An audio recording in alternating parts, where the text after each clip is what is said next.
What is up, YouTube? It's Kingfisher745, and today the brand new PvP Season 17 has begun. So in this video, we're going to do a first look and overview on the brand new season, which by the way I did kind of predict was coming out. Oh, and at the beginning you may have noticed all my allies disappeared, so hopefully they come back. But hey, I'm not even mad right now because we finally have a brand new real season. With that, of course, comes some great rewards, and the top prize is going to be Karnak. He is a scrapper, and his first passive is attuned. This says he'll take reduced damage from follow-up and counterattacks. Then he also has Sixth Sense.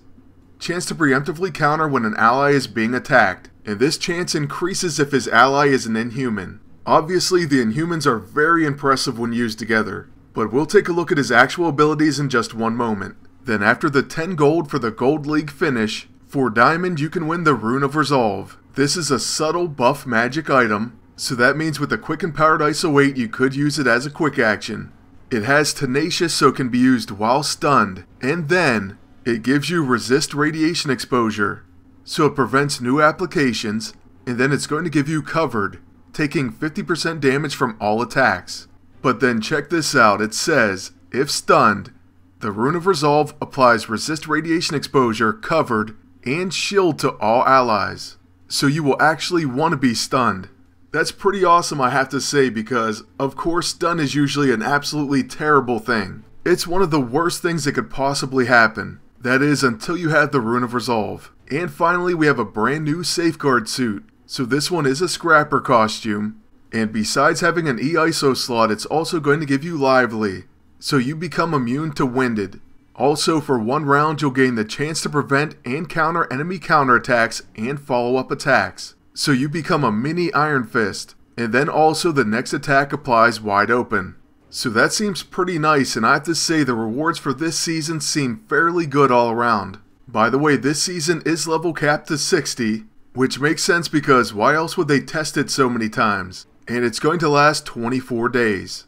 So now let's go ahead and check out Karnak's actual abilities, and then the PvP Lockbox character fixer. So yes, even if you don't like PvP, you should try to get the Lockboxes. But before we look at Fixer, first up is the Inhuman Karnak. His level 1 is called Fracture Flaw. This is a melee unarmed attack that has guaranteed crit and guaranteed hit. It also places disadvantage on the enemy. So basically it creates a negative effect according to the class of the target. Then moving on to his level 2, it's called Stress Point Perception. This is a quick action AoE debuff that places weak point, combo setup, and wide open on all the enemies. I have to say that's a very nice quick action debuff. It's really going to help out a bunch of team ups with characters like Luke Cage, Iron Fist, Quicksilver, and a whole bunch more. Also, after looking at his level 6 and level 9, you'll see even more unarmed melee attacks, meaning that he would be a great team up with someone like Juggernaut or Moonstone. And Probe Leverage Blow also has guaranteed crit and guaranteed hit, plus it removes buffs and has pressure points. So this also means he'll be an amazing team up with anyone with Paragon Exploiter.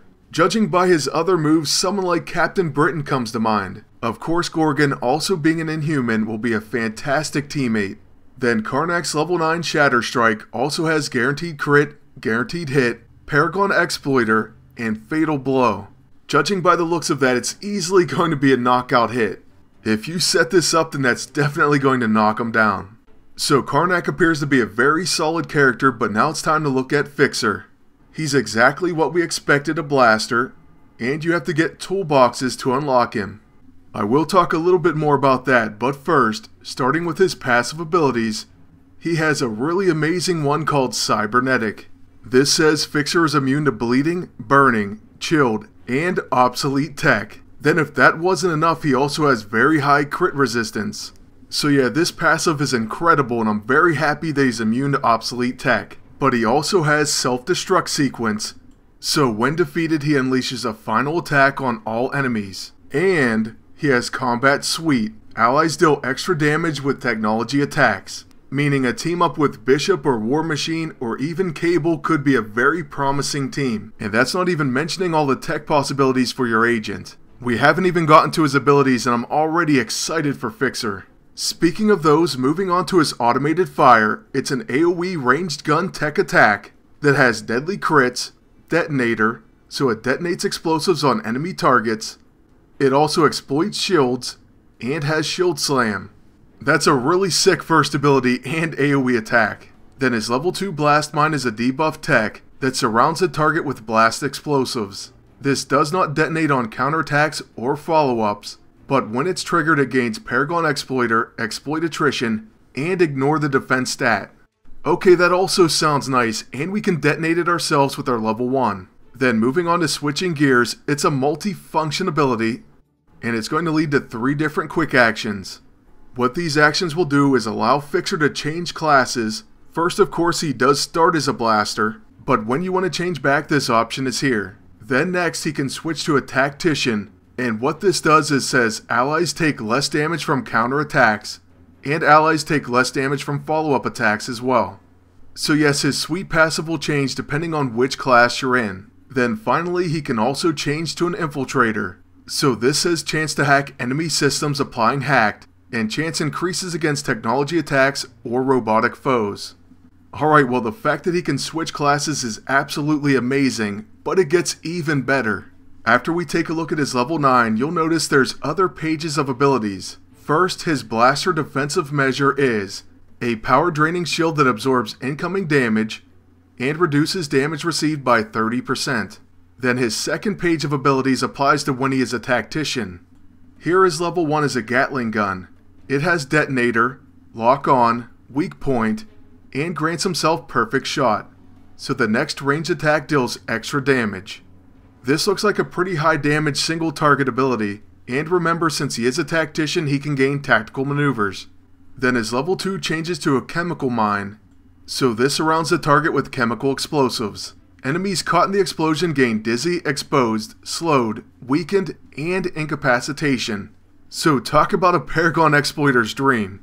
Once again, we have Switching Gears, and this time defensive measures will grant Fixer a shield, but it restores health and stamina every round.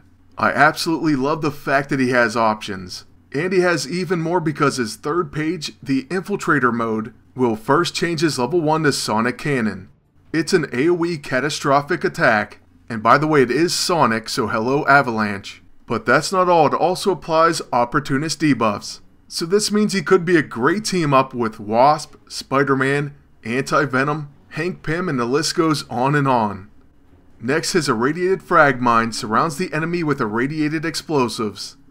Enemies caught in the explosion gain 1 to 2 applications of radiation exposure and bleeding. So there you have a radiation component, Red Hulk, Iron Patriot, and so on, as well as a bleed possibility. Then skipping Switching Gears, his defensive measures now says attacking an enemy will not activate their class ability. So if you grant him this, you won't have to worry about your counter classes, even if you're using an AoE attack. I don't know about you, but I'm extremely excited for Fixer. Now I'm not saying that Karnak looks bad. I want to get him as well, but Fixer is the one who really has my interest. So what I would recommend, even if you hate PvP, is to try to win 5 a day. This means you'll get at least 5 lockboxes times 24. So that's going to be 120 total. Then there's also a side quest, so you should get even more lockboxes from that, and I am assuming you can win them on the daily PvP roulette also. So just try your best to do at least 5 wins a day, and I wish you the best in getting Fixer as well as Karnak. That's going to be it for our first look and overview of PvP Season 17. I'd like to thank you all for watching and ask you to please like, comment, and subscribe. And until next time, good luck and take care.